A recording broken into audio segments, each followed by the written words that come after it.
Bienvenue pour ce nouvel épisode des lundis de Ruralytique, qui s'inscrit dans la préparation de Ruralytique 2021, qui sera placé sous le signe de la jeunesse rurale avenir égal, et qui se tiendra les 24, 25 et 26 août à Aurillac, dans le Cantal.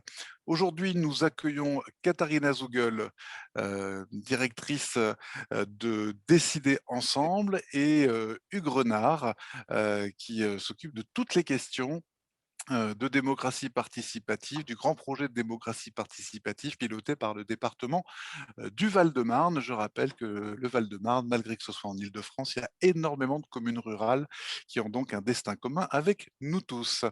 Voilà, sans plus attendre, je donne la parole à Katharina Zougel. Bonjour à tous et toutes. D'abord, un grand merci à Ruralytique de nous avoir associés à cet événement. Donc, comme Sébastien l'a évoqué tout à l'heure, nous sommes une association, une think tank qui existe depuis 15 ans et notre mission, c'est de promouvoir la participation, la décision partagée et c'est là à travers de la recherche, l'identification des bonnes pratiques et des rencontres. Et notamment, depuis 6 ans, on a les trophées de la participation et de la concertation. C'est un événement qui permet, ou un concours qui permet de connaître les pratiques innovantes et innovateurs dans toute la France en matière de participation, soit organisées par les collectivités, les associations ou les entreprises. Et l'objectif, c'est de reconnaître ces pratiques, mais aussi les faire connaître. Et c'est dans ces cadres-là qu'on a fait connaissance avec Urénard et le département Val-de-Marne qui a candidaté et qui était lauréat des trophées de 2020 pour leur labo citoyen du budget participatif. Et donc, il va nous expliquer tout à l'heure pourquoi ce budget participatif, qui est en soi une pratique qui existe de plus en plus en France, est aussi innovateur et comment il en fait surtout et pourquoi d'associer les jeunes dans une démarche existante pour leur donner une place, pour rendre une démarche plus inclusive, plus diverse en matière de participants. Oui, sans tarder, je vais lui passer la parole pour nous expliquer déjà dans quelques mots, parce qu'on n'est pas sûr si vous êtes tous connaissez très bien le fonctionnement d'un budget participatif, déjà qu'est-ce que c'est, et aussi pourquoi le département s'est lancé dans cette démarche. Merci. Oui, merci beaucoup, Katharina. Bonjour à toutes et à tous. Donc effectivement, pour expliquer un petit peu le principe du laboratoire citoyen qui a impliqué les jeunes, c'est utile de revoir très rapidement ensemble les différents principes du budget participatif, les différentes étapes. Et ensuite, on pourra parler plus précisément du laboratoire citoyen qui couvre plus le sujet qui nous intéresse aujourd'hui. En tout cas, c'est ce que j'ai cru comprendre. Donc très rapidement, un budget participatif, et j'imagine que pas mal d'entre vous ont quand même une petite idée du principe et de comment ça se déroule. L'idée d'un budget participatif, c'est une collectivité, ça peut être une commune, mais ça peut se faire à l'échelle d'une région, ça peut se faire à l'échelle d'un département, comme on l'a fait, même si c'est un peu plus rare. Ça peut aussi être une institution. Il y a par exemple des bailleurs qui organisent des budgets participatifs en interne. Il y a des universités qui le font aussi, ça peut se faire à différents niveaux. C'est une collectivité ou une institution qui réserve une partie de son enveloppe budgétaire. On définit une somme. Pour le département du Val-de-Marne, c'était 2,5 millions d'euros qui ont été mis de côté, qui étaient réservés pour ça. Et on décide qu'avec cette somme, on va réaliser des projets dans le champ de compétences de la collectivité. Donc jusque-là, rien d'exceptionnel. Sauf que pour réaliser ces projets, ce ne sont pas les services ou l'exécutif de la collectivité qui va définir les projets qui vont être alimentés par cette enveloppe budgétaire.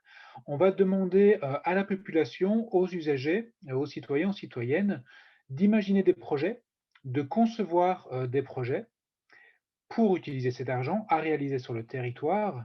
Et ensuite, parmi tous ces projets qui auront été conçus, qui auront été imaginés par les citoyens, on va proposer à l'ensemble de la population de voter pour choisir les projets proposés qui vont être effectivement réalisés. Parce qu'en général, on a beaucoup plus de propositions que de projets qu'on peut réaliser. Donc ça, c'est le principe de base du budget participatif. Et concrètement, comment ça se déroule? Donc je vais vous partager cet écran. Si vous voyez bien tous le petit schéma qui doit s'afficher ici normalement. OK, ça fonctionne. Donc il y a 3 grandes étapes du budget participatif. Comme je vous le disais, l'étape 1, alors il y a une étape 0, je ne vous le cache pas, puisqu'on est ici entre guillemets, entre professionnels, les services, les élus. Il y a quand même la première étape qui est la conception du budget participatif. On définit un budget, une thématique, une organisation. Ça prend beaucoup de temps, c'est une étape très importante. Ça, c'est un petit peu l'étape 0. Ensuite, par rapport à la population, aux citoyens, il y a l'étape 1, où les gens proposent des idées. Là, on reçoit toutes les questions. Propose une idée en disant: «Moi, j'aimerais qu'on propose, qu'on réalise telle chose dans mon quartier. J'aimerais que sur telle politique, on aille dans tel sens». Toutes les propositions sont accueillies, sont reçues. Ça, c'est la première étape. La deuxième étape, je reviendrai après entre les deux, c'est le vote. Parmi toutes les propositions qui ont été déposées, on va demander à l'ensemble de la population de voter pour les projets qui vont être réalisés. Et l'étape 3, là on revient au service et à la collectivité, on réalise les projets lauréats. Je vais très très vite et on peut aller dans le détail après si vous le souhaitez, si vous avez des questions sur l'une ou l'autre de ces étapes. Mais il y a une étape très importante entre l'étape 1 et 2. Cette étape-là, c'est l'instruction des projets. Elle est à peu près invisible pour la population qui va proposer des projets, qui va voter, mais elle est extrêmement importante. Et d'ailleurs, tous vos collègues qui ont peut-être eu l'occasion d'expérimenter un budget participatif dans leur commune, ou surtout mes collègues à moi dans les services vous diront que c'est l'étape la plus lourde en termes de charge de travail, de temps, d'énergie et de difficultés à réaliser. Cette étape-là, c'est l'instruction. Dans toutes les propositions qu'on reçoit dans l'étape 1, il faut les trier parce que tout n'est pas recevable. On les trie de deux manières. D'abord, c'est est-ce que ça rentre dans le est-ce qu'elles sont recevables? C'est-à-dire est-ce qu'elles rentrent dans le règlement du budget participatif? Si, par exemple, on a des propositions qui ne rentrent pas du tout dans le champ de compétences de la collectivité qui organise, malheureusement, on ne peut pas la recevoir.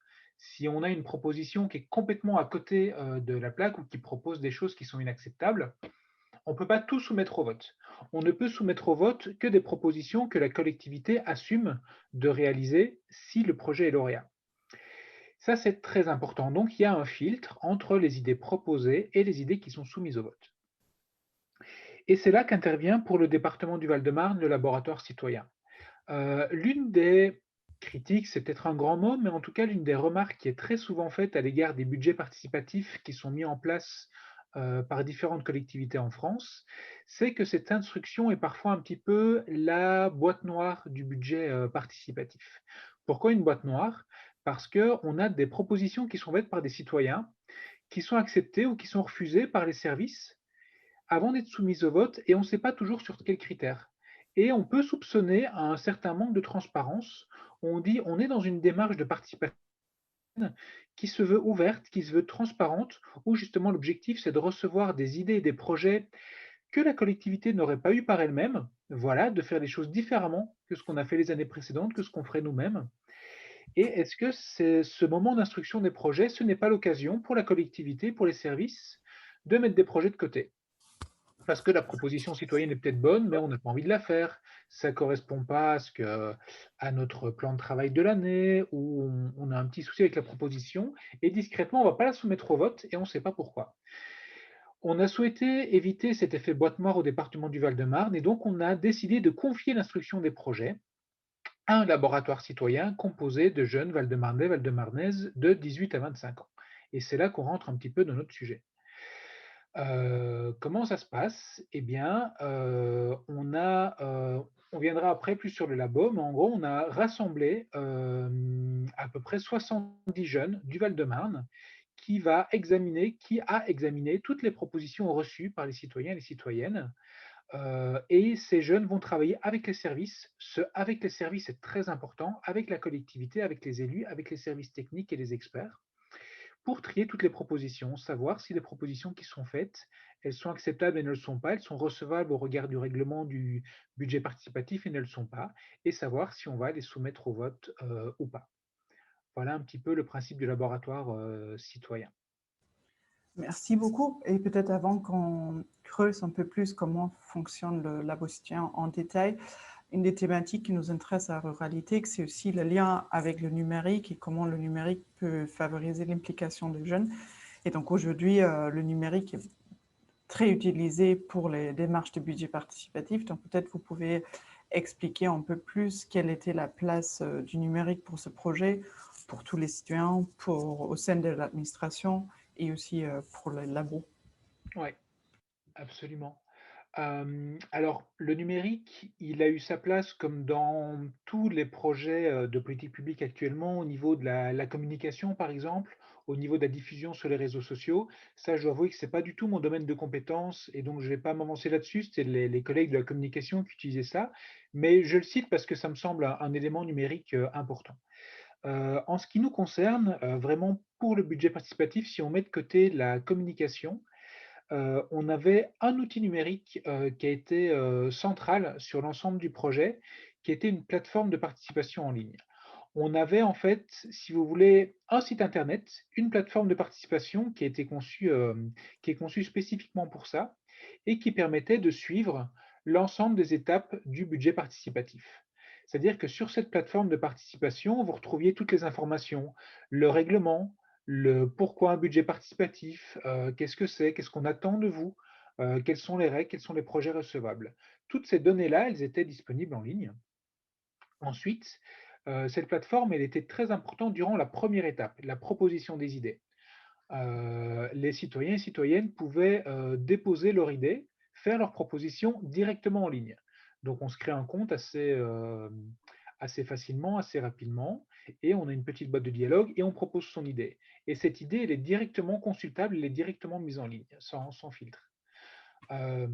Durant l'étape de vote également, la plateforme est très importante. Les gens pouvaient voter directement sur la plateforme de participation en ligne pour leur projet préféré. Ensuite, durant la dernière étape, la réalisation des projets, la plateforme elle est toujours en ligne, elle est toujours accessible et ça permet de suivre pas à pas la réalisation des projets.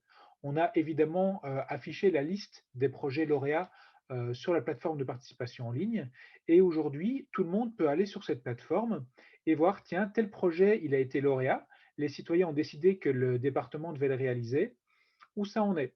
Est-ce que c'est déjà fait? Est-ce que c'est en cours? Quelle est la date de réalisation? Donc voilà, vraiment cette plateforme, elle est utile durant toutes les étapes du projet. Et pour moi, ça a deux grands avantages. Je le fais rapidement. C'est que, comme je le disais, c'est un espace permanent.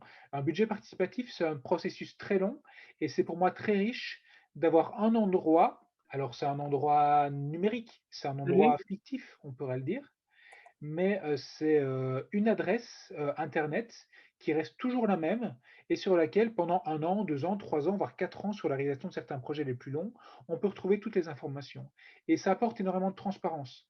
Quelqu'un qui arrive aujourd'hui, qui a vu que dans le parc à côté de chez lui, on était en train de réaliser une aire de jeu pour enfants, par exemple, et qui ne sait pas du tout d'où elle vient et qui voit que ça vient du budget participatif, s'il va sur la plateforme, eh bien, il peut voir que cette idée, ça a été proposé par telle et telle personne il y a maintenant plus d'1 an. Ça a été soumis au vote, ça a recueilli autant de voix, le département l'a réalisé à telle époque et tout ce processus-là, on peut aujourd'hui le retrouver et le suivre. Donc ça, c'est un élément très important et puis le numérique également, il permet de toucher des personnes et un public, qu'on n'a pas trop l'occasion de toucher, par ailleurs. À une population qui n'est pas disponible pour participer à des réunions publiques, par exemple, une population qui a un petit peu moins de temps à certaines heures de la journée ou qui est particulièrement à l'aise avec, l'expression écrite, sur internet, qui est pas la même expression que l'expression écrite par courrier, qui fait pas appel aux mêmes, compétences que l'expression orale en réunion publique, par exemple. Bien voilà, vous pouvez avoir un public qui est à l'aise avec ce type d'expression et qui va s'y retrouver. Et après, ça vous permet d'avoir un public en plus. Nous, notre logique, et je pense que c'est une logique qui est défendue par tous ceux qui promeuvent le numérique, là encore, je fais face à des personnes qui s'y connaissent plus que moi, donc ça serait intéressant d'avoir l'avis de Sébastien et Nicolas, par exemple, mais le numérique ne va pas remplacer tout ce qu'on pourrait faire de manière traditionnelle. C'est-à-dire que cette plateforme de participation en ligne, elle vient en plus de réunions publiques. Elle vient en plus d'un contact avec les habitantes et les habitants. Elle vient en plus d'un travail de terrain. On est allé je parle beaucoup des parcs parce que notre budget participatif, je ne t'ai pas précisé, mais il concernait directement les parcs départementaux. On demandait de soumettre des projets à réaliser dans les parcs du département. C'était la thématique du budget participatif. Et bien, on est allé dans les parcs, trouver directement les gens pour leur demander de proposer des projets, pour leur présenter le principe du budget participatif et pour leur proposer de voter quelques mois plus tard. Donc voilà, le numérique, il vient en plus de tout ce que l'on connaît et de tous des moyens de contact que l'on peut avoir de manière plus classique et traditionnelle. Merci beaucoup. Et peut-être aussi, après, je vous laisse répondre à ça vous-même. Mais comme il y a souvent aussi un peu cette idée que le numérique, ça ramène les jeunes, ce qui n'est pas forcément vrai, mais c'est un peu plus compliqué, même s'ils sont très actifs sur les réseaux sociaux, ce n'est pas forcément sur les plateformes de participation citoyenne. Donc, vous avez décidé de les impliquer d'une autre manière entre la première et deuxième étape. Et pourquoi déjà les jeunes et pas une panel citoyen représentatif de la population? Et comment vous les avez choisis et comment ils ont travaillé sur cette instruction des projets. Ouais. Pourquoi les jeunes? Eh bien, effectivement, donc cette idée très importante pour nous d'avoir un espace de participation au moment de l'instruction des projets, entre le dépôt de projet et le vote, ça aurait pu, c'était pas obligatoirement des jeunes. Ce principe-là, il pourrait être intéressant, valable, avec un panel différent. Maintenant, le souhait de composer ce panel, ce conseil citoyen, uniquement avec des jeunes de 18 à 25 ans, c'était une initiative politique. Voilà, donc très clairement, c'est l'exécutif du conseil départemental du Val-de-Marne qui a souhaité impliquer directement cette population-là dans le budget participatif. Pour deux raisons. La première, c'est qu'il y a un souhait dans les politiques de participation citoyenne du Val-de-Marne d'aller chercher un public qui n'est pas, j'allais dire naturellement impliqué, c'est pas le bon terme, parce qu'il n'y a pas de naturellement, mais en tout cas, qui n'est pas le public que l'on retrouve de manière la plus classique, la plus habituelle dans les dispositifs de participation publique. Typiquement, vous le savez encore une fois mieux que moi, c'est rarement une population entre 18 et 25 ans que l'on va retrouver dans une réunion publique organisée dans une salle de la mairie entre 19 et 21 heures. Ce n'est pas forcément la population qu'on retrouve dans les conseils de quartier, par exemple. Donc voilà, il y avait ce souhait d'aller chercher cette population-là qui était plus éloignée des institutions et des politiques publiques en général. Et la deuxième raison, c'est que donc, je suis passé trop rapidement dessus tout à l'heure. Donc, la thématique du budget participatif du Val-de-Marne, c'était les parcs départementaux et le développement de l'écologie et du vivre ensemble dans les parcs départementaux. Bonjour. Ma collègue Et D'accord, ok. l'exécutif a pensé que ces deux sujets-là, le vivre ensemble dans l'espace public et le développement de l'écologie dans les espaces verts gérés par le conseil départemental, c'était deux thématiques qui concernaient directement une population plus jeune et dans lesquelles il avait envie d'impliquer cette population-là. Ça, c'est pour le pourquoi. Pourquoi les jeunes? Maintenant, le comment. Il y a deux éléments. Il y a la manière dont on a travaillé, comment a fonctionné le labo, et c'est comment on a composé le panel. Je vais commencer par comment on a composé le panel. Il y a plein de petits éléments techniques qui sont intéressants. Il y a un sujet que moi j'ai envie de souligner énormément parce que je pense que c'est vraiment ce qui a fait la différence et ce qui peut faire la différence dans ce type de dispositif. On a décidé de procéder à un tirage au sort. Pour composer un panel comme celui-là, il y a plein de manières différentes de le faire. Vous pouvez faire un appel à volontariat. Vous pouvez dire les inscriptions sont ouvertes, qui souhaite participer, inscrivez-vous. Vous pouvez faire appel à des listes, à des réseaux dont vous disposez dans vos collectivités. Par exemple, il peut y avoir des jeunes qui font déjà partie de conseils de quartier ou de conseils des jeunes dans le département du Val-de-Marne. On a un conseil des collégiens qui peut être intéressant. Là, c'est en dessous de 18 ans, mais enfin, il y a ce type de réseau. On peut faire appel à ce type de listing de réseau. Toutefois, nous, on a estimé que, encore une fois, tous ces réseaux ils ne sont pas réellement représentatifs de la population des jeunes d'un département comme le Val-de-Marne. Et là, j'utilise le mot représentatif avec précaution. C'est pas représentatif au sens représentation politique. C'est représentatif dans le sens représentatif de la diversité de la population du Val-de-Marne. Des jeunes de 18 à 25 ans dans un département, ça veut tout dire et rien dire. Ce sont des personnes très différentes. Il y a des gens qui sont encore aux études, il y a des personnes qui travaillent, il y a des jeunes qui gagnent de l'argent, il y a des gens qui sont des RSA, il y a des gens qui vivent chez leurs parents, il y a des jeunes qui sont totalement indépendants. Il y a des situations qui sont totalement différentes. Et c'était important pour nous que ce panel il puisse être aussi diversifié que ne l'est la population de 18 à 25 ans du Val-de-Marne. Et là, mathématiquement, statistiquement, les professionnels nous disent que il n'y a qu'une seule solution pour arriver à avoir cette diversité dans le panel, c'est un tirage au sort. Voilà, on tire au sort les jeunes et statistiquement, c'est la meilleure manière d'avoir un panel tout à fait diversifié. Et je dois dire que ça a fonctionné. C'est quelque chose d'extrêmement satisfaisant. La diversité du panel était vraiment très, très importante. Alors, c'est un tirage au sort, je le précise, qui est, comme tout tirage au sort, qui est corrigé par un système de quotas. Voilà, simplement, il y avait on a tiré au sort, mais on s'est arrangé pour que il y ait autant de personnes, de jeunes issus des différentes communes du département, qu'il y ait une égalité femmes-hommes dans le panel et qu'il y ait également un équilibre entre les jeunes entre les niveaux d'études et les jeunes qui soient en situation de travail, de salariat et ceux qui ne l'étaient pas. Enfin voilà, il y a quelques critères de quota comme ça, on s'est fait aider par des professionnels qui permettent d'assurer quand même une certaine diversité. Et voilà, ce tirage au sort, il a permis un panel extrêmement diversifié, absolument passionnant. Euh, Là, on tombe dans de l'anecdote, hein, mais pour donner une idée, on avait des jeunes qui étaient aux études supérieures, qui étaient à la fac et qui se sont appuyés sur cette expérience pour nourrir leur mémoire de fin d'études, par exemple. On avait une jeune femme une jeune militaire qui revenait de mission le matin même et qui arrivait à la réunion la première soirée en treillis avec son barda à l'épaule. On avait un membre du laboratoire citoyen qui ne parlait pas français, qui était accompagné par d'autres jeunes qui faisaient la traduction sur le côté. Donc voilà, il y avait vraiment une diversité de profils qui vraiment reflétait réellement la diversité de la population jeune du Val-de-Marne. C'était vraiment très, très intéressant. Voilà, ça c'est un petit peu comment on a fait comment on l'a composé, comment on a travaillé. Je ne peux pas trop entrer dans les détails. Simplement, voilà, vous voyez sur la partie gauche ici de la petite slide, on a reçu presque 500 propositions à l'origine.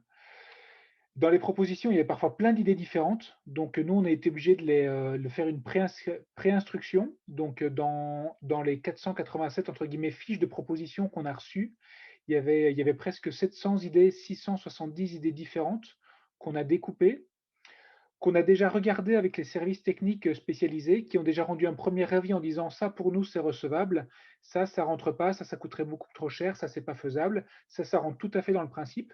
Mais c'était un avis, c'était pas du tout un avis final ni décision.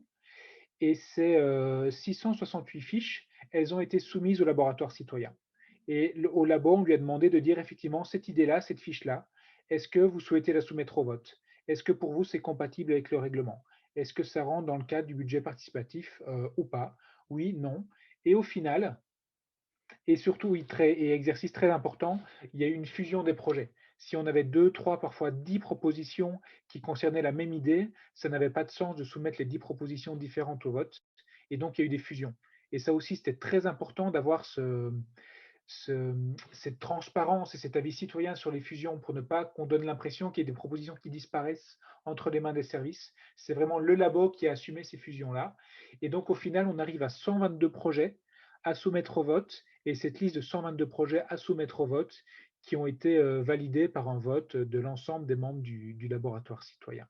Je passe très très vite sur la manière dont on a travaillé, mais je pense qu'on peut passer un peu plus de temps sur les questions si vous en avez. Ou peut-être, oui, s'il y a des questions tout à l'heure, on peut discuter de comment vous avez travaillé. Vous avez mentionné déjà qu'il y a eu quelques impacts sur quelques jeunes qui ont participé. Par exemple, ils ont utilisé ce travail pour leur mémoire. Mais est-ce que vous avez un peu une idée à quel point il y avait des jeunes qui ont participé, qui ne participent pas d'habitude, si ça a un impact sur eux, sur ces groupes de jeunes? Est-ce qu'ils restent en contact avec eux ou entre eux? Mais aussi en termes de budget participatif, comment ça a changé vraiment votre travail? Est-ce que les projets qui sont sortis sont plus légitimes? C'est d'autres idées que peut-être la mairie aura eu? Quelle est la vraie différence ou le vrai impact de ces dispositifs? Il y a des questions auxquelles on ne sait pas encore répondre aujourd'hui. Par exemple, on est en train de finaliser un travail d'évaluation du budget participatif et vraiment, par exemple, savoir si les projets qui émergent de tout ce dispositif sont réellement différents des projets que l'on aurait initiés, entre guillemets, en interne, nous-mêmes, si ça n'était pas passé par ce budget participatif ou par le filtre du laboratoire citoyen. Aujourd'hui, c'est compliqué à dire. Dans les projets lauréats, il y en a certains qui étaient dans les cartons ou qui auraient pu être réalisés directement pour le département, et il y en a d'autres dont on n'avait pas eu l'idée ou qu'on n'aurait pas réalisé par nous-mêmes si on ne nous l'avait pas proposé. Donc ça, c'est une évaluation qui, à mon avis, devra être faite dans 2-3 ans avec un peu de recul. Ce qui est très intéressant, par contre, je peux regarder, oui, il y a différentes choses sur cette slide ci, mais il y a quelques éléments qui y répondent.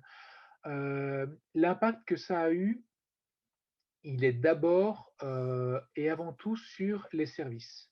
C'est très étonnant à voir, mais en fait, ça a été un processus long, hein, le budget participatif.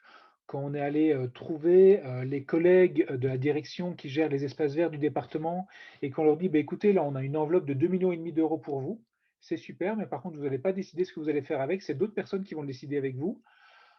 Ça fait un petit peu peur au début.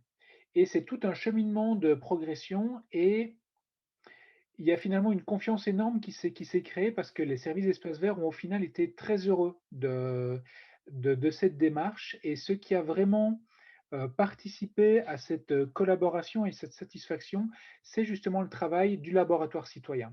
C'était un travail en présentiel durant 4 soirées sur 2 semaines.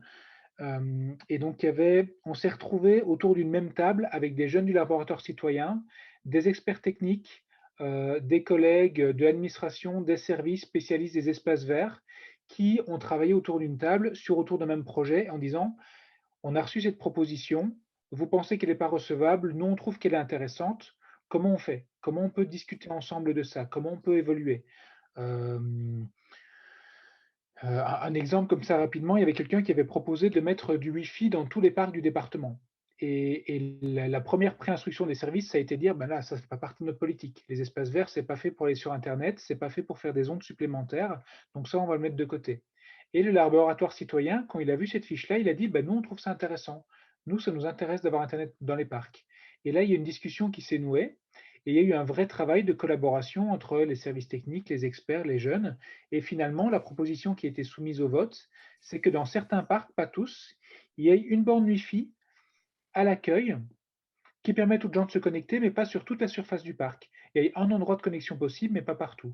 Donc voilà, ça a été une solution intermédiaire qui a été trouvée. C'est un exemple, c'est peut-être pas le meilleur, mais pour dire que ce qui a vraiment marché, c'est cette collaboration avec les services techniques et ce moment de dialogue, de partage, d'intelligence collective qui a montré aux jeunes participants, membres du labo, que les services techniques ils sont là pour trouver des solutions, pour proposer des choses.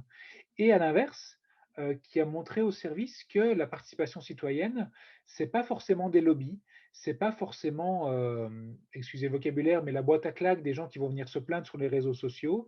Ça peut aussi être du dialogue, de l'intelligence collective, du partage. Et là, ce système de labo, de jury citoyen, ça permet vraiment ça. Et sinon, sur l'implication des jeunes, alors effectivement, on a vu qu'on avait des personnes dans la salle qui n'avaient pas la moindre idée de ce qu'était un département, qui n'avaient pas la moindre idée de ce qu'était une politique publique, la manière dont ça se construisait. Et eux ont énormément appris à ce niveau-là. Les retours qu'on a, ils sont vraiment très, très, très positifs. Donc voilà, c'est vraiment une expérience qui pour eux change beaucoup de choses. Moi, je prends un petit peu de distance par rapport à ça, parce que c'est quand même un processus qui est compliqué, qui est long, et donc on ne peut pas dire, ils étaient 70 à avoir participé, on ne peut pas mettre toute cette ingénierie en place pour transformer le parcours de 70 personnes. C'est un petit peu trop lourd uniquement pour ça. Donc ça ne suffirait pas comme résultat, mais par contre, ce résultat-là est très, très, très probant. Pour les participants, c'était une expérience extrêmement riche qui leur a appris énormément de choses.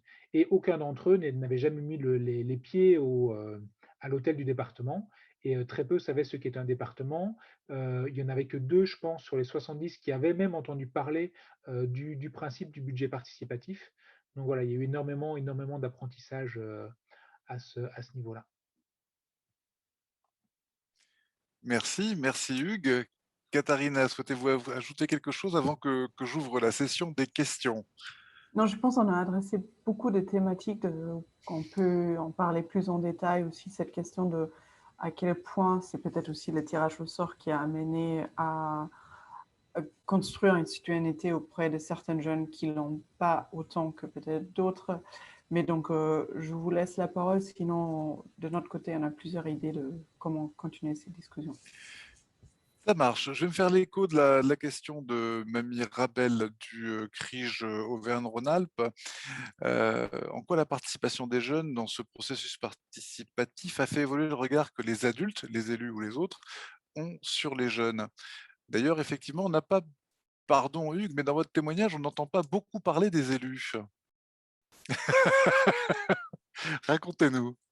C'est vrai, et c'est vrai quand on a préparé un petit peu cette intervention avec vous et avec Katharina, avec Décider Ensemble, on s'est dit, ben justement, moi j'assume tout à fait, je suis facilement parler au nom des services qui ont mis en place et l'avis des élus. Moi, je peux vous parler des commandes et des retours que j'en ai, mais ce serait intéressant d'avoir leur Mhm. propre témoignage. Moi, ce que je peux vous dire, c'est que ce qui fait vraiment une différence, c'est de le vivre sur place. C'est-à-dire que quand on élabore à l'origine l'idée d'un laboratoire citoyen, c'est difficile de se projeter vraiment sur la réalisation. Est-ce que vraiment ça va intéresser 70 jeunes de venir s'enfermer dans une salle de l'hôtel du département pendant 3-4 soirées pour travailler sur presque 700 fiches? En gros, on leur demande de faire notre boulot, c'est un petit peu ça. Et est-ce que ça va fonctionner? Comment on fait vivre un dialogue? Alors, il y a 2 éléments. C'est premièrement, on montre que quand on est bien accompagné, quand on a des bonnes techniques, et ben, créer un dialogue en 70 personnes, c'est tout à fait possible. Et c'est pas forcément une réunion publique où le micro passe de main en main. Il y a des Mhm. techniques pour animer, des petites tables, pour créer de la discussion. Ça fonctionne et c'est honnêtement, c'est beau à voir en fait. Quand on le vit, c'est très inspirant, c'est très motivant. Donc ça, ce serait vrai avec toute la population. Et la deuxième chose, c'est avec les jeunes. Les élus, en général, plus que les services, ont confiance en cette population. Ils les connaissent sans doute mieux. Et donc, eux aussi, ils peuvent nous dire, non, mais vous savez, les jeunes de 18 à 25 ans, ça va pas être un problème. Ils vont être là, ils savent réagir, ça va marcher. Mais quand on est sur place aussi, ça fonctionne. C'est-à-dire qu'on voit que quand les conditions du dialogue sont mises en place, euh, les personnes qui participent à ce type de démarche ne sont pas là pour défendre leur intérêt propre. On n'est pas du tout dans la caricature de dire: «Moi, je suis jeune, j'ai envie, j'ai honte d'être aussi caricatural. Moi, je suis jeune, j'ai envie d'un skatepark, j'ai envie de telle chose dans le parc et je veux rien d'autre». On a des projets, d'éoliennes, on a des projets de bancs, on a des projets d'accessibilité pour les personnes, à mobilité réduite, on a des projets de jeux pour les enfants, on a des projets de mise à disposition d'eau potable. Enfin voilà, il y a toutes ces choses. On voit que dans ce type de démarche, les gens sont pas là pour défendre, ils sont pas là pour faire du lobbying, pour défendre leur idée. Ils sont là pour entendre ce qu'on leur a dit et pour apporter, voilà, pour le travailler, pour le filtrer et pour envoyer la balle derrière. C'est ça. C'est vraiment un jeu d'échange qui est vraiment intéressant et qui était ultra satisfaisant. Et ce qui a changé pour les élus, c'est qu'aujourd'hui, les projets qui sont réalisés dans le cadre du budget citoyen, les projets qui ont été élus, les projets lauréats, ils ont une légitimité beaucoup plus forte. pourquoi est-ce que vous avez installé un espace de fitness à cet endroit-là dans le parc? Eh bien, écoutez, l'élu, il peut aller auprès de la population, des usagers et des usagères du parc et dire, bah, écoutez, je vais vous expliquer comment on est arrivé en quelques mois à ce résultat-là. Voilà d'où ça vient. Et c'est pas la collectivité qui a une idée comme ça sur un coin de table de faire tel équipement sportif à tel endroit. Ça a été proposé par des usagers, ça a été réfléchi avec les jeunes, ça a été travaillé de telle manière, et donc ça apporte un poids et une légitimité qui sécurise tout le monde en fait. C'est Hmm. beaucoup plus facile pour les élus derrière d'aller défendre cette utilisation du budget, parce que mine de rien, c'est quand même 2,5 millions d'euros qui ont été utilisés, qui ont été dépensés. C'est important aussi de pouvoir expliquer d'où ça vient et comment ils ont été dépensés selon quel process. Alors ça, il y a une autre question côté élu, ces parcs qui sont sur des communes. Quel est le taux de relation ou d'implication des élus communaux sur dans ces projets, le niveau de communication d'information entre le département et eux? C'est une difficulté importante pour un département qui veut mettre en place un budget participatif par rapport à une commune. C'est que, comme je le disais, un budget participatif, normalement, on doit recevoir des projets sur ses propres compétences. Et Hmm. effectivement, quand une commune fait un budget participatif sur ses compétences, c'est beaucoup plus large, c'est beaucoup plus souple. Un département, c'est beaucoup plus contraint. Et donc, effectivement, nous, on a fait le choix au département du Val-de-Marne de ne faire que des projets sur du foncier départemental. C'était des parcs gérés par le département. Et donc, on avait une relation avec les communes de partenariat assez distant. C'est-à-dire qu'effectivement, elles étaient évidemment informées, on Hmm. collaborait sur la communication. C'est important, c'est intéressant pour les communes d'avoir des projets qui se réalisent sur leur territoire, Hmm. même si ce n'est pas sur leur foncier propre. Mais voilà, la collaboration, elle se limitait entre guillemets à ça. Mais c'est un cas particulier du Val-de-Marne. Là, je peux parler éventuellement pour des collègues d'autres départements. Je pense au département du Gers, qui ont fonctionné différemment, qui ont été beaucoup plus ouverts sur les thématiques de leur budget participatif. Et eux, quand par exemple ils avaient des propositions qui concernait non pas les compétences départementales, mais les compétences ou les fonciers d'une commune que le département ne pouvait pas réaliser lui-même, eh bien, avant de soumettre l'idée au vote, ils ne la mettaient pas de côté, ils allaient trouver la commune et ils travaillaient avec les services et l'exécutif de la commune en question en disant est-ce qu'on marche ensemble? En gros, est-ce que si on l'a soumis au vote lors du budget, à l'occasion du budget participatif départemental, est-ce que si ce projet-là sur votre territoire est lauréat, est-ce qu'on le réalise ensemble? Là, voilà, c'est un autre type de collaboration beaucoup plus D'accord. poussé qu'on n'a pas eu l'ambition de mettre en place. Je suis très admiratif des collègues du Gers du département et de l'exécutif du Gers qui a pu mettre ça en place. C'est pas le choix qu'on a fait, mais peut-être pour une seconde édition. Ça marche. Je vois que Katharina signale effectivement le lien pour retrouver cette ressource dans le Gers, c'est un autre modèle. Question de Paul Goisiou. Ça, c'est breton, ça, où je ne je ne m'y connais pas, qui nous demande quelque part en quoi cette initiative du Labo des jeunes, et ensuite on donnera la parole à Yannick Guillot, en quoi cette initiative du labo, de ce Labo des jeunes, quelque part, se distingue d'un conseil départemental des jeunes. Euh, pour moi, il y a deux grandes différences. Il y a une différence technique entre un jury citoyen, enfin c'est le terme technique, Mmh. une assemblée citoyenne qui est mise en place pour un temps donné avec une mission donnée. Notre laboratoire citoyen, il a été rassemblé pour quelques réunions de travail avec une mission, un mandat. Et une fois que ce mandat a été réalisé, quelques semaines plus tard, entre guillemets, il s'éteint.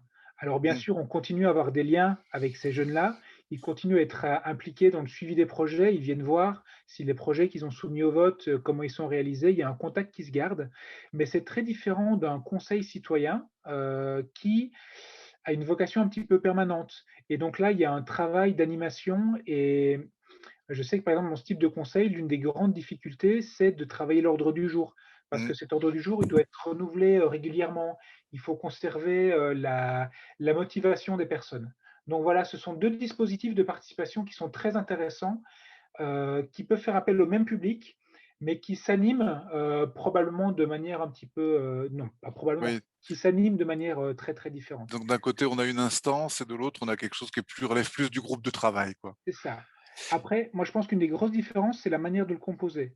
Et les deux expériences peuvent peut-être se rassembler un petit peu si vous composez votre assemblée permanente par tirage au sort. Et là, par exemple, c'est peut-être aussi un petit peu différent et ça peut s'en rapprocher. Yannick, en Oui, Seine-et-Marne, juste à côté. bonsoir à tout le monde. Justement, déjà, j'avais envie de dire merci parce que finalement, quand je vois que le Val-de-Marne a réussi à en mobiliser 70, moi l'autre fois sur 30 000, j'avais réussi à en mobiliser 16, je croyais que je me prenais un bide, mais finalement, je suis pas si mauvais que ça. Euh, la question que je me pose maintenant, c'est vous combien de personnes ça représente vous en tant qu'équipe pour faire cette animation là? Ah, je suis désolé, moi je suis très pratico-pratique et c'est vrai que bon après ça laisse rêveur. C'est vrai qu'effectivement si demain vous filez 2 millions de budget, je pense que j'arriverai aussi à faire quelque chose. Mais là voilà, c'est-à-dire on est quand même. Moi ce qui m'interpelle beaucoup surtout c'est je dirais la distance qu'il peut y avoir. Là vous travaillez au niveau d'un département. Quand je vois la difficulté qu'on a déjà à faire en sorte que des jeunes s'approprient un territoire de proximité soit investi. Là, par exemple, je prends actuellement, on est en train de faire notre plan climat, air, énergie, vous savez, donc on a fait des réunions publiques. Et alors, autant on a réussi à mobiliser au niveau des industriels, des associatifs et tout ça, on a fait des réunions qui étaient correctes. Dès qu'on s'est attaqué finalement, on va dire, en manière générale, à la population, qu'elle soit jeune ou senior, mais c'est une désaffection totale. C'est-à-dire, mais il y a genre, effectivement, je veux dire, quand on faisait les visios, on était plus d'élus et de bureaux d'études qu'il y avait de gens à participer.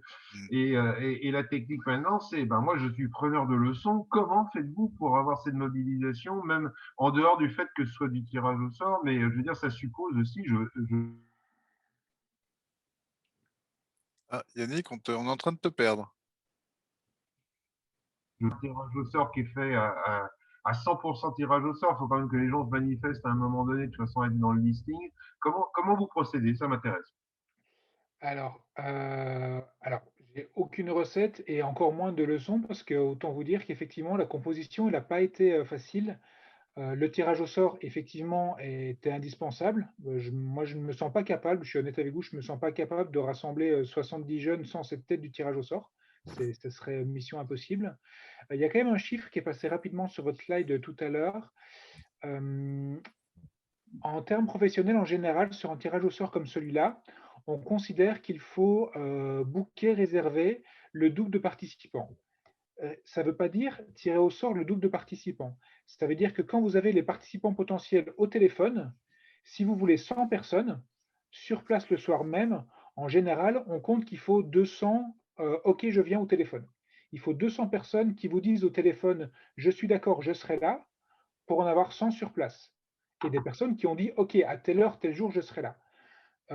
Donc nous, effectivement, on avait 178 confirmés et on n'en a eu que 68 présents. Donc même avec cette précaution du double, je vais être honnête avec vous, l'objectif c'était 94. Symboliquement, en fait, le panel, il aurait dû être composé de 94 jeunes de Val-de-Marne. C'est Voilà. vrai que dans les Yvelines, ils l'ont facile. J'aurais préféré travailler dans l'Aude, en fait, mais effectivement, ça aurait été plus simple. Mais donc voilà, 68 sur 178 confirmés. Donc voilà, il y a une vraie difficulté. Et je pense que ça, c'est en partie dû à la tranche d'âge. Le taux de désistement était peut-être plus élevé sur cette tranche d'âge-là que sur la population générale. Mais j'en suis pas certain. Voilà, on manque de points de comparaison. Il faudrait faire ce travail-là. Ouais, c'est un dispositif pionnier, donc effectivement, moi je m'interrogeais, est-ce que le fait finalement de faire de la participation citoyenne, c'est forcément corrélé à un budget, c'est-à-dire à une capacité d'action?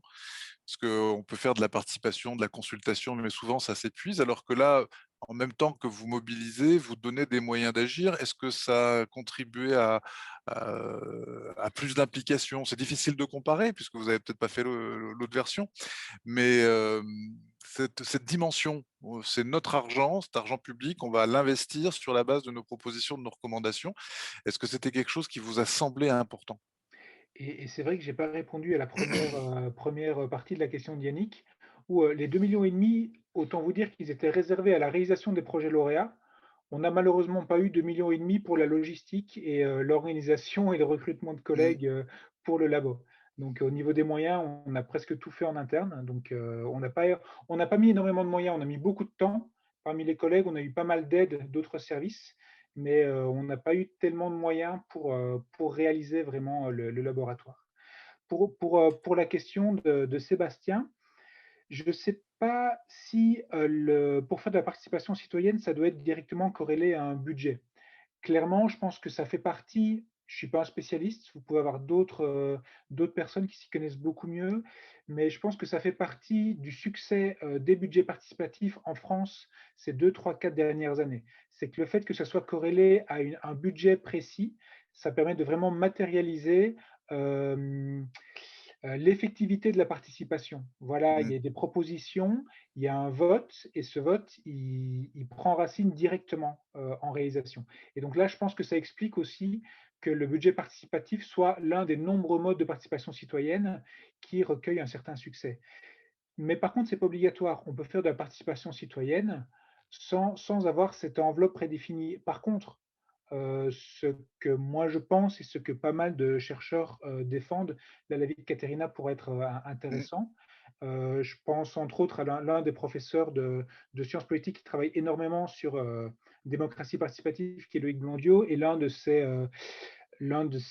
leitmotifs de Loïc Blondiot est de dire que toute démarche de participation citoyenne doit être liée à une décision.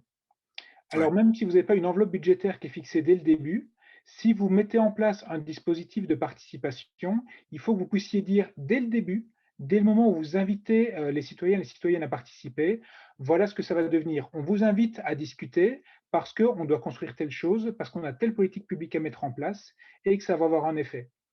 Si c'est un sondage pour dire alors, on aimerait bien savoir ce que vous pensez ou ce que vous souhaitez pour le quartier. Et en fonction de vos réponses, on va voir si on va avoir une action ou pas, on ne sait pas trop. On est dans autre chose. C'est beaucoup plus difficile. C'est beaucoup plus difficile de mobiliser et c'est beaucoup plus efficient dans ce cas-là. Oui, il faut donner du pouvoir. Katharina, quelle est l'analyse de décider ensemble sur ces aspects-là? Oui, en fait, ça fait partie des bonnes pratiques de la participation. C'est surtout d'être très clair sur le pouvoir qui est donné. Donc, ça ne veut pas dire qu'on ne peut pas faire un sondage pour avoir une idée des citoyens, mais il faut être très clair si c'est juste un sondage pour avoir des idées, mais après, le pouvoir des décisions reste 100% auprès de l'administration.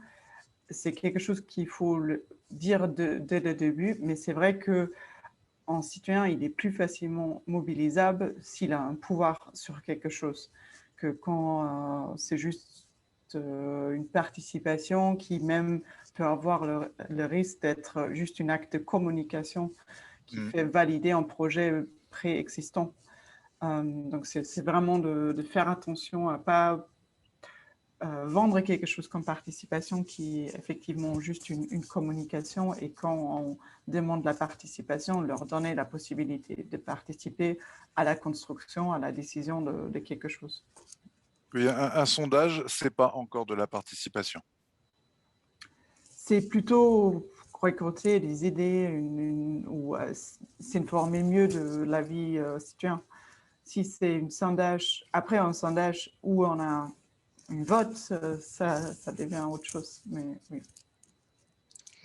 Qui autour de la table, la parole est libre? Qui autour de la table souhaite témoigner, poser des questions à nos intervenants ou voilà, partager avec nous ce qu'il vit et peut-être ses ambitions? René Cerisier de Montamisé nous dit: la région Poitou-Charentes avait mis en place des budgets participatifs. On se souvient, c'était au temps d'une célèbre présidente. Il s'agissait de permettre aux lycéens de faire des propositions d'aménagement de leur environnement de vie quotidienne, surtout pour les élèves internes. René, pouvez-vous nous en dire plus et quelle est la question qui est au bout de votre témoignage? Comment ça s'est passé? Vous avez un petit peu le feedback de ça? Oui, c'est surtout un témoignage, parce qu'en fait, si, il y avait quelques questions à l'époque. D'abord parce que c'était très, très novateur, que ni les adultes, ni les élus, ni les jeunes n'avaient pensé que cette pratique-là pouvait être possible, acceptable, réalisable. Les difficultés à l'époque relevaient plutôt de la gestion des groupes et la définition des projets. En ce sens qu'on ne s'improvise pas participant à une telle démarche et que souvent, comment je vais dire élégamment les choses, les élèves, ça se déroulait le soir, hein, surtout avec les internes, c'était souvent ceux qui étaient les plus habitués à prendre la parole, voire le pouvoir, qui donnait le là à la réunion, voire au projet. La deuxième chose, mais on y a remédié, j'ai très bien entendu ce qui était dit par Hugues Renard, c'est ensuite qui décide vraiment de quoi et pourquoi à un moment donné, des projets sont retenus et d'autres ne le sont pas. Ouais, Mais c'est je garde un très bon souvenir. Hein. c'est les 2 points effectivement, qui posent question, oui. C'est, déjà favoriser une participation, peut-être que le numérique permet de donner un peu de place à tout le monde et pas que les leaders, ceux qui sont à l'aise sur la parole en public, donc c'est un complément qui peut être intéressant de ce point de vue-là. Mais ensuite, justifier de ce qui est choisi, ou pas, c'est peut-être les moments les plus complexes. Et effectivement, Sébastien, moi, ça me fait penser à autre chose. Sur l'animation, effectivement, là, il y a eu énormément, je pense, depuis 2005, et cette expérience qui était l'une des premières en France sur les budgets participatifs, surtout à cette échelle, il y a eu énormément de travail et d'évolution sur les techniques d'animation.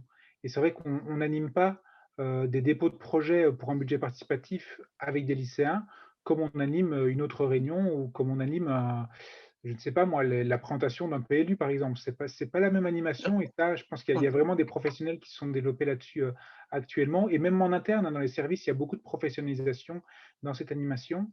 Mais j'ai oublié une petite chose tout à l'heure, quand même, sur l'implication des jeunes qui me paraît intéressante, où là, je ne vous ai pas de calendrier, mais en fait, notre laboratoire citoyen, il a commencé à travailler début mars 2020.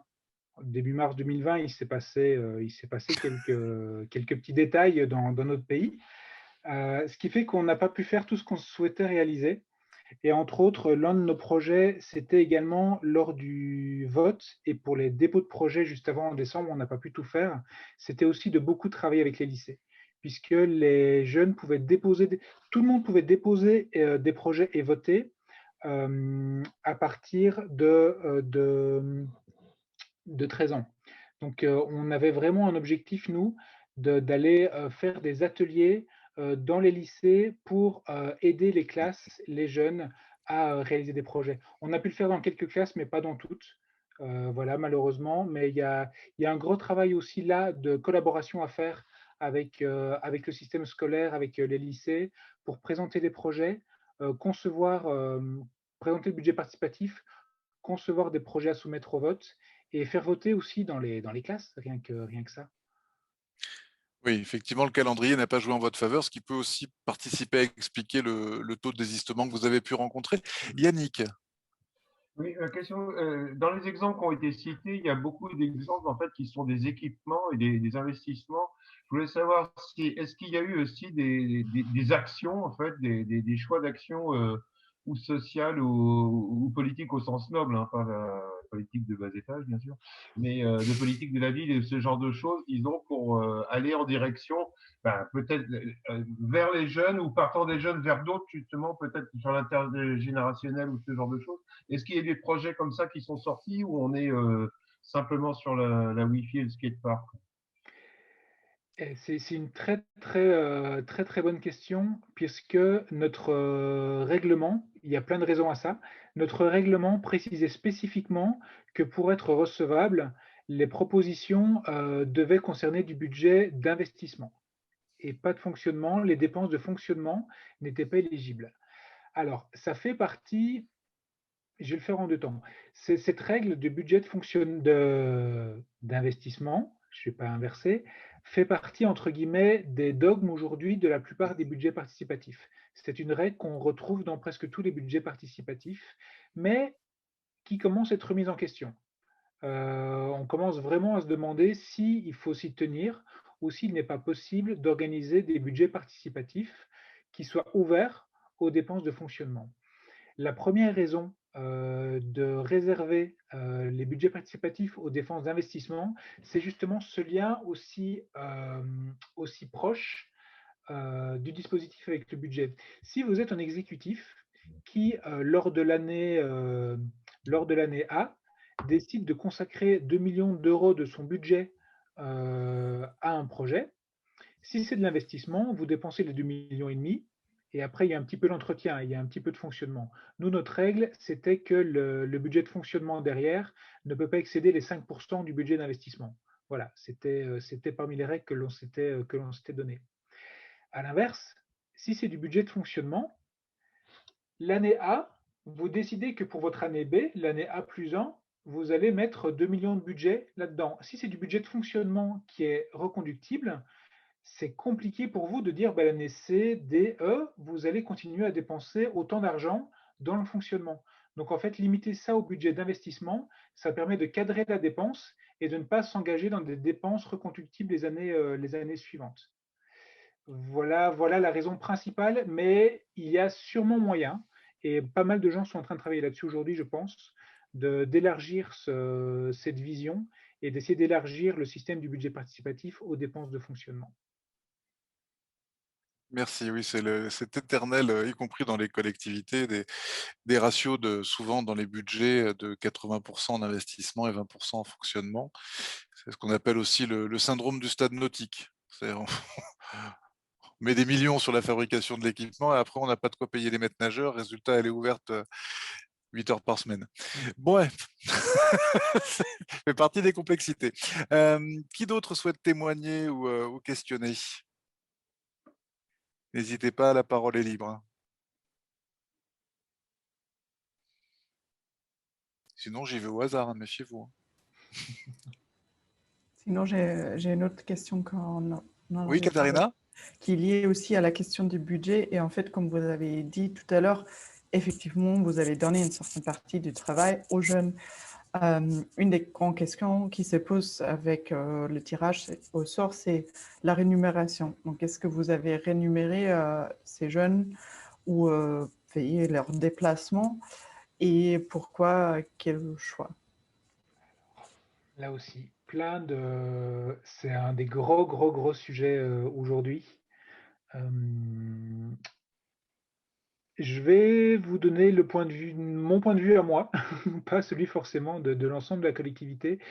Nous, au regard des expériences que l'on a pu observer en France, au regard de la littérature scientifique sur la participation citoyenne, moi je pense que la rétribution aide énormément à aider les gens à participer. La rétribution, ça veut dire que si une personne vient passer plusieurs heures à contribuer à l'élaboration d'une politique publique, on estime que ce n'est pas absurde qu'elle soit rétribuée pour cela. Alors, ce n'est pas un salaire, ce n'est pas des sommes énormes, mais en tout cas, elle reçoit un dédommagement pour couvrir son indisponibilité, pour couvrir les frais de garde pour les enfants, les déplacements, les choses sur le côté qu'elle ne peut pas faire. Je pense que voilà, ça a une valeur, ça a à la fois une valeur incitative, où on pense qu'il y a plus de gens qui seront prêts à participer. Toutes les études montrent que ce n'est pas ça qui va faire la différence. Vous n'allez pas avoir des gens qui vont venir rien que pour ça. Ça ne va pas être un métier. Les gens ne vont pas être contents de venir participer parce qu'ils vont repartir avec 50 € à la fin de la soirée. C'est trop petit comme rétribution pour que ça fonctionne comme ça. Par contre, ça peut lever certains freins. Et la deuxième chose, c'est que pour moi, ça a une valeur symbolique très importante. Il faut se rendre compte que, par exemple, à notre laboratoire citoyen, toutes les personnes présentes étaient rémunérées d'une manière ou d'une autre, sauf les jeunes. Moi, je suis fonctionnaire, j'ai mon salaire, j'ai mon traitement de fonctionnaire. Si un journaliste vient couvrir, s'il est un consultant qui vient nous aider dans l'animation, tout le monde est rémunéré, sauf les jeunes. Ce sont les seuls à ne pas l'être. Or, ils ont une contribution à la politique publique. Après, derrière, il reste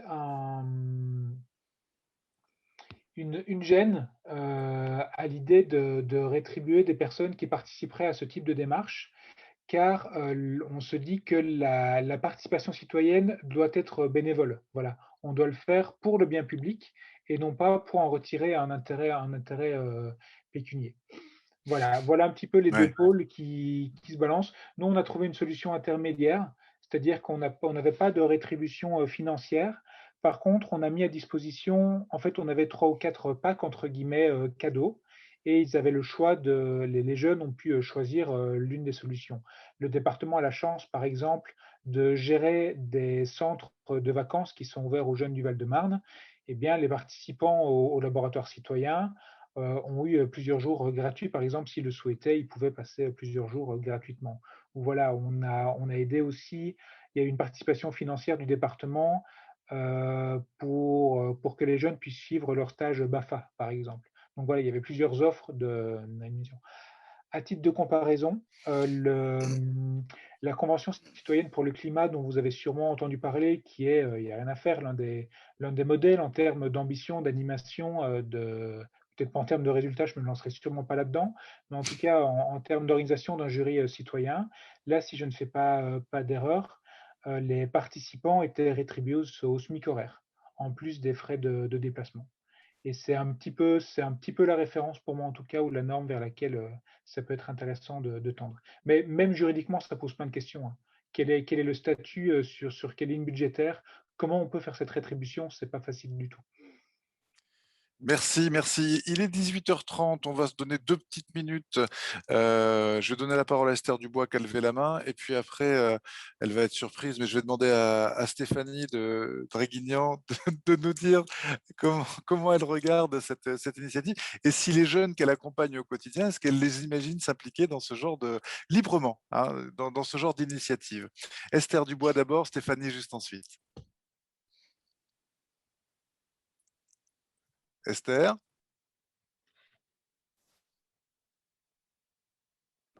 Vous m'entendez? Oui, oui, oui. Ah voilà, parce que je suis en voiture. J'ai juste une question. Euh, Justement, souvent, les cas de projets participatifs peuvent être tout à fait exemplaires. Donc, comment passer de ces cas, souvent de proximité, à un changement d'échelle pour faire justement mobilisation et peut-être changement? Donc, est-ce que cette question est prise en compte dans cette dynamique participative? En changement d'échelle, là pour le coup, on est déjà sur une grande échelle avec le département. Oui, mais en passant à la région ou au plan national ou entre pays. Enfin bon, comment on peut passer de la proximité à une dynamique de changement d'échelle parce que ce projet-là est tout à fait exemplaire et peut être intéressant en fait non pas à reproduire tel quel, mais à travailler aussi avec d'autres en partage. C'est juste la question, hein. Voilà. Il est possible qu'on la laisse en suspens parce qu'effectivement, des initiatives plus larges, à chaque fois, on a ce problème de décrocher par rapport à la visibilité de l'impact de ce qu'on va décider dans le participatif. Mais voilà, on la laisse en suspens, celle-là, on la prend. Et on termine donc avec Stéphanie. Voilà, un ressenti par rapport aux jeunes que vous accompagnez au quotidien à Draguignan. Est-ce que vous pensez que ça pourrait en faire kiffer certains, en amuser certains? Et voilà, est-ce que voilà, vous les imaginez avoir envie de ça?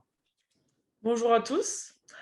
Alors moi, pour la petite info, je suis à l'info jeune de Draguignan que depuis quelques mois, donc c'est tout nouveau pour moi. Je participe à la réunion parce que j'apprends, hein. Ouais, oui, oui. Donc voilà, j'avoue que j'apprends pas mal. Je ne savais pas non plus ce qu'était tout ça, donc je découvre en fait. Et est-ce que ça peut faire kiffer mes jeunes? Je ne sais pas encore et je l'espère car je cherche pas mal d'idées justement pour sortir du lot.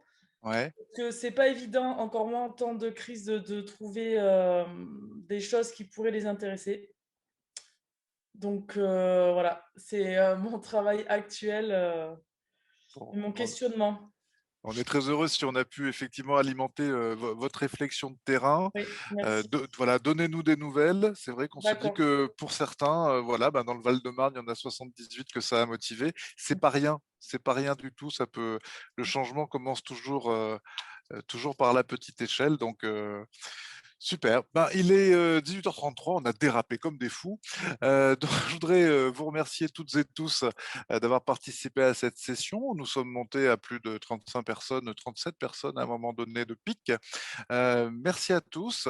Prenez soin de vous. Merci encore à Katharina Zougel et à Hugues Renard pour leurs témoignages et leurs apports.